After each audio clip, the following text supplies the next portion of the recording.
ममता cylinder लेकर सड़क पर आ गई। संसद में अलग बवाल। पीएम मोदी के सामने सिलेंडर वाला महा चैलेंज कैसे खड़ा हुआ। सिलेंडर की गजब जमाखोरी, ताबड़तोड़ एक्शन। लेकिन पब्लिक को कितनी राहत मिल रही, ग्राउंड रिपोर्ट क्या बता रही। सिलेंडर के बाद अब बढ़ने लगी महंगाई। ईरान अमेरिका युद्ध नहीं रुका तो क्या गजब होने वाला है।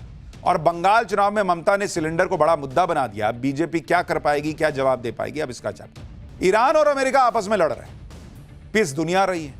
जिन देशों में तेल गैस की सप्लाई बाहर से होती है वो सब फंसे हुए हैं। और हमारे सामने तो बहुत बड़ा चैलेंज आ गया, क्योंकि एलपीजी को लेकर ऐसा कोहराम मचा कि सड़क से लेकर संसद तक बवाल होने लगा। राजनीति में अब भी एलपीजी को लेकर गजब घमासान मचा हुआ है। संसद में वो बवाल हो रहा है जो आपने पहले नहीं देखा होगा। ममता बनर्जी तो सिलेंडर लेकर सड़क पर आ गई। आज बंगाल में कल ही चुनाव का ऐलान हुआ है और आज ही गैस सिलेंडर का मुद्दा ममता बनर्जी ने उठाकर सड़कों पर गदर मचा दिया। आप देखिए, महिलाओं के साथ वो आ गई कि सिलेंडर कहां है भैया, बताओ मोदी जी। इस राजनीति के बारे में आपको बताऊंगा। यह भी बताऊंगा कि अब एलपीजी को लेकर स्थिति क्या है, क्या हालात अब सुधरने की उम्मीद दिख रही है। अब सरकार वही कह रही है जो हमने पाठशाला में डे 1 पर कहा था। क्या कहा था आपको बताऊंगा। आपको ग्राउंड रिपोर्ट्स दिखाऊंगा। एलपीजी क्राइसिस को लेकर सिलेंडर की गजब जमाखोरी और कालाबाजारी कैसे चल रही है वो भी दिखाऊंगा। इतने सिलेंडर पकड़े जा रहे हैं। सरकार की तरफ से क्या ताबड़तोड़ एक्शन हो रहा है। पब्लिक को राहत मिल रही है, नहीं मिल रही है। संकट कितना बड़ा होने वाला है। क्या महंगाई बहुत बढ़ने वाली है। ईरान अमेरिका युद्ध नहीं रुका तो क्या क्या गजब आफत आने वाली है। सबका चैप्टर खोलूं उससे पहले एक झलक देखिए।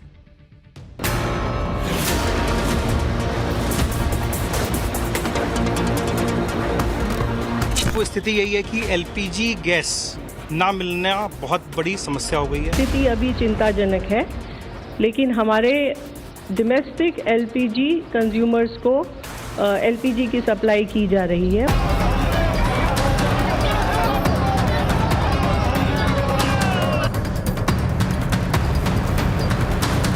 घरों में लोग परेशान, छोटे छोटे ढाबे वाले, रेस्टोरेंट्स, हॉस्टल्स, सब पर असर गिर रहा है। कालाबाजारी कर रही है सरकार और सरकार में मिले हुए लोग।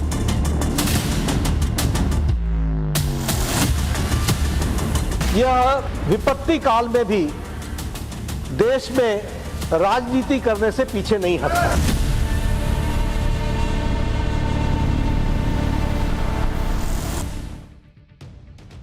एलपीजी पर मचे घमासान के बीच राजनीति में कैसे गदर मचा हुआ है, पहले वो देखिए। आज भी एलपीजी के मुद्दे पर कांग्रेस और इंडी वालों ने संसद भवन के बाहर, संसद के अंदर, सड़क पर इस मुद्दे को उठाया। संसद के बाहर मकर द्वार पर विपक्ष के सांसदों ने सिलेंडर के कटआउट लेकर प्रदर्शन किया। वहीं यूथ कांग्रेस के कार्यकर्ताओं ने रैली निकालकर संसद के घेराव की कोशिश की। बवाल बढ़ने पर पुलिस ने यूथ कांग्रेस के कार्यकर्ताओं को हिरासत में ले लिया। संसद के अंदर कांग्रेस अध्यक्ष मल्लिकार्जुन खड़गे ने एलपीजी संकट का मुद्दा उठाया। एक बार मल्लिकार्जुन खड़गे को सुनिए, फिर आपको बताता हूं कि अब सरकार इस पर क्या कह रही है। घरों में लोग परेशान, छोटे छोटे ढाबे वाले, रेस्टोरेंट्स, हॉस्टल्स, सब पर असर गिर रहा है। कम्युनिटी किचन्स से लेकर सभी रसोई तक बंद है। पर ही एमईसीएम भी और दूसरे कमर्शियल यूजर्स को भी एलपीजी सिलेंडर्स में मिलने की भारी दिक्कत हुई है। ये चिंता की बात है कि कई एस्टैब्लिशमेंट ने अपने ऑपरेशन सीमित बंद कर दिए हैं। लेकिन एलपीजी पर बवाल और हंगामे के लिए सरकार ने कांग्रेस और विपक्ष पर पलटवार कर दिया। सरकार कह रही है कि कांग्रेस और विपक्ष ऐसे वक्त में पॉलिटिक्स करने से बाज नहीं आ रहा, जब वैश्विक संकट का समय। एक बार सुनिए जेपी नड्डा क्या कह रहे हैं। मुझे दुख है कि हमारे विपक्ष, विशेष करके इंडियन नेशनल कांग्रेस, यह विपत्ति काल में भी देश में राजनीति करने से पीछे नहीं हटता। यह विपत्ति कोई भारत के कारण नहीं आई है, इसमें भारत का कोई योगदान नहीं है। लेकिन जो अंतर्राष्ट्रीय स्थिति हुई है, उस अंतर्राष्ट्रीय स्थिति में आज हम सब लोग जानते हैं कि ये क्राइसिस आया है। कांग्रेस और उसके सहयोगी लगातार एलपीजी के मामले में सरकार को घेर रहे हैं। एलपीजी सिलेंडर्स की कालाबाजारी के आरोपों पर अखिलेश यादव ने कहा कि सरकार और उनसे जुड़े लोग खुद ही कालाबाजारी कर रहे हैं। इसके साथ अखिलेश यादव ने अपनी पार्टी के कार्यकर्ताओं से एलपीजी सिलेंडर के लगी लाइनों की तस्वीरें शेयर करने की भी अपील की। सुनिए एक बार उनको भी।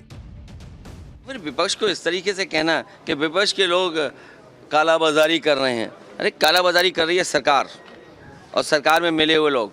मैं अपने एक एक कार्यकर्ता से कहूँगा कि जहाँ जहाँ लाइन लगी है उसकी तस्वीर पार्टी कार्यालय को भेजी जाए।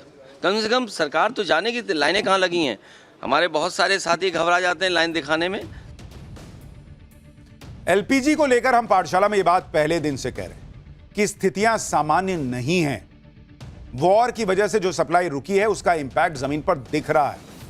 आज पेट्रोलियम मंत्रालय ने भी इस बात को आखिरकार माना कि क्रूड ऑयल का पर्याप्त स्टॉक देश में है, लेकिन एलपीजी सप्लाई को लेकर अब भी थोड़ी चिंता बनी हुई। हालांकि इसके बावजूद देश भर में एलपीजी डिस्ट्रीब्यूशन शिप की तरफ से गैस सप्लाई के ड्राई आउट की कोई रिपोर्ट नहीं आई है। घरों और हॉस्पिटल्स में एलपीजी सप्लाई बिना किसी रुकावट के होती रहे, यह सुनिश्चित करना प्राथमिकता है। यानी पेट्रोलियम मंत्रालय भी अब मान रहा है कि थोड़ा संकट तो है। सुनिए एक बार वो क्या कह रहा है, फिर आपको बताता हूं कि एलपीजी सप्लाई सुनिश्चित करने के लिए सरकार ने क्या नए फैसले लिए।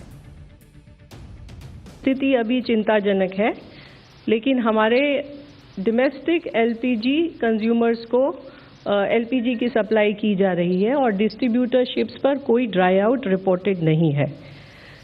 मैं आपको ये भी बताना चाहूँगी कि आपके माध्यम से हम बार बार कंज्यूमर से अपील कर रहे थे कि ऑनलाइन बुकिंग करें। उसकी वजह से ऑनलाइन बुकिंग में इंक्रीज हुआ है। स्थिति अभी चिंताजनक है। आज जाकर इन्होंने माना कि स्थिति चिंताजनक है। जो हमने आपको डे 1 पाठशाला में आंकड़ों के साथ बताया था कि जब इतना एलपीजी, इतना क्रूड ऑयल बाहर से आता है और वो पूरा रास्ता ठप पड़ गया, रुक गया, तो कैसे स्थिति सामान्य हो सकती थी बॉस। और हमने कहा था, प्लेन में भी जाते हैं ना, पायलट बोलता है मौसम खराब है, कुर्सी की पेटी बांध लीजिए, छुपाता नहीं है। वैसे ही बोलना था कि भाई ये संकट है, आपसे थोड़ा सहयोग चाहिए। पेट्रोलियम मंत्री तो बोल के निकल लिए कि ना कोई दिक्कत नहीं, कोई दिक्कत नहीं, सब चकाचक है। पब्लिक जो सड़क पर है, जो लाइन में लगी है, जिसका खाना नहीं बन रहा है, उसको समझ में नहीं आ रहा है। वो हरदीप पुरी की बात सुन के घर में खाना अपना पेट भर लेगी। आज आप मान रहे हो ना कि भाई स्थिति चिंताजनक है, और आप सिर्फ डोमेस्टिक की बात कर रहे हो। जो कमर्शियल हैं, जिनका रोजी रोटी उससे चलता है, मान लीजिए कोई रेस्टोरेंट नहीं चल रहा, वहां काम करने वाले लोग, उसकी डिलीवरी पहुंचाने वाले लोग, उनकी जिंदगी प्रभावित नहीं हो रही है।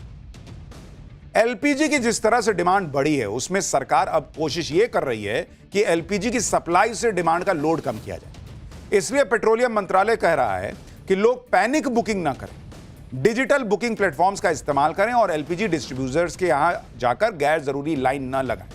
डिस्ट्रीब्यूटर लेवल पर सिलेंडर का डाइवर्जन ना हो, इसके लिए डिलीवरी ऑथेंटिकेशन कोड का कवरेज 53% से बढ़ाकर 72% कर दिया गया। एलपीजी की जमाखोरी न हो, इसके लिए गैस बुकिंग के लिए ई-केवाईसी अनिवार्य कर दिया गया है, जिससे सिलेंडर का डाइवर्जन, जमाखोरी, कालाबाजारी न हो पाए। एलपीजी सप्लाई पर लोड कम करने के लिए लोगों से यह भी कहा गया है कि अगर मुमकिन है तो एलपीजी से पीएनजी पर शिफ्ट हो जाए। इसके अलावा जिनके पास पीएनजी की सप्लाई है, यानी पाइपलाइन से गैस आती है, उनसे कहा गया है कि अपना एलपीजी कनेक्शन सरेंडर कर दीजिए, सिलेंडर भरा नहीं जाएगा। इसके साथ ही सरकार ने कई राज्यों में कमर्शियल गैस की सप्लाई शुरू करने की भी बात कही है। इससे घरेलू गैस के कमर्शियल इस्तेमाल पर कुछ हद तक रोक लग सकेगी। अब सीधा सीधा प्रश्न यह है कि आप ये सारा मेजर तभी कर रहे हैं ना, ये सारे रास्ते तभी ढूंढ रहे हैं ना जब कोई दिक्कत आपको दिख रही है। और पब्लिक से ये कहना कि पैनिक बाइंग, आपको कैसे पता कि लाइन में जितने लोग खड़े हैं सब पैनिक बाइंग कर रहे हैं? मैंने आपको पहले भी कहा कि इस घर में करोड़ों ऐसे लोग हैं जिनके पास 2 सिलेंडर नहीं है बॉस। अगर उसका एक खत्म हो गया है तो वो पैनिक बाइंग है क्या? एक आधा हो गया होगा तो निकाल के आधा लेके नया तो नहीं ले लेगा आधा देके। पब्लिक को ऐसा मत कहिए कि उसको लाइन में लगने में मजा आ रहा है कि चलते हैं वहीं पे रील देखते रहेंगे, गप अप करेंगे, आ जाएंगे। बहुत सारे लोगों की जेन्युइन समस्या है बॉस, और हम लोग खुद ऐसे लोगों से मिल रहे हैं, अपने आसपास मिल रहे हैं जो कह रहे हैं कि नहीं मिला बॉस, बाहर से खा रहे हैं या दिक्कत आ रही है खाने में। सरकार के कितने नेता जो हैं वो सड़क पर हैं लोगों के साथ, बताइए जरा। नहीं होना चाहिए उनको? यही पब्लिक आपको चुन के वहां भेजी है ना, तो इनके बीच जाइए, इनमें से पूछिए किसको ज्यादा जरूरत है, कैसे मदद कर सकते हैं। सब ट्विटर पे डाल रहे हैं सब ठीक है, सब ठीक है। एलपीजी सिलेंडर की डिमांड वॉर के पहले कितनी थी और वॉर के बाद अचानक कितनी बढ़ गई, आपको यह भी एक बार समझा देता हूं ताकि आपको स्थिति समझ में आए कि हो क्या रहा है। देखिए, वॉर के पहले और वॉर के बाद, वॉर के पहले क्या स्थिति थी और वॉर के बाद इसकी क्या स्थिति, इससे आपको थोड़ा समझ में आएगा कि लोग क्या कर रहे हैं, क्यों कर रहे हैं। एलपीजी बुकिंग का आपको दिखा रहा हूं कि क्या स्थिति थी वॉर के पहले। 56 lakh cylinder per day book हो रहा था, पर डे, वॉर के पहले। 13 मार्च को कितना हुआ वॉर के बाद? 13 मार्च को यह आंकड़ा बढ़कर चला गया 89 लाख पर डे। ठीक है, अब इसमें जाहिर सी बात है कुछ लोग पैनिक में करा रहे होंगे, कुछ लोगों को लग रहा होगा कि भाई एक सिलेंडर तो रख ले, अभी एक दूसरा खत्म होने वाला है। सबकी अपनी अपनी जरूरत होगी, सब तो ऐसा नहीं है कि मजे के लिए आगे होंगे, ना हम कुछ प्रेशर बना देते हैं सरकार पे। और अब क्या है भाई, कुछ लोगों को मिल गया, तो अब की डेट में ये घट के जो है वो 77 लाख सिलेंडर पर डे हो गया। तो भाई कम हुआ, लेकिन जरूरत तो अभी भी है। एलपीजी सप्लाई पर एक बड़ी राहत तब मिली जब ईरान के साथ बातचीत करके अपने तेल टैंकर लाने में भारत सरकार कामयाब रही। 2 टैंकर जिन पर एलपीजी लदी थी वो 14 मार्च को स्ट्रेट ऑफ हॉर्मुज क्रॉस कर चुके थे। एक तो आज भारत पहुंच भी गया, दूसरा टैंकर अब कल सुबह आने वाला है। आज पहुंचे टैंकर शिवालिक और कल आने वाले टैंकर नंदा देवी को मिलाकर 92,712 मीट्रिक टन एलपीजी की सप्लाई भारत को मिल जाएगी। 92,712 मीट्रिक टन एलपीजी आने का मतलब है कि घरेलू एलपीजी सिलेंडर जो 14.2 केजी का होता है उसके 65 से 55 लाख सिलेंडर भरे जाएंगे। यानी अगर आप इन दोनों जहाज को मिला दीजिए तो इन दोनों जहाज से जो एलपीजी आ पा रहा है उससे ऑलमोस्ट एक दिन का सिलेंडर जो है वो सप्लाई हो पाएगा।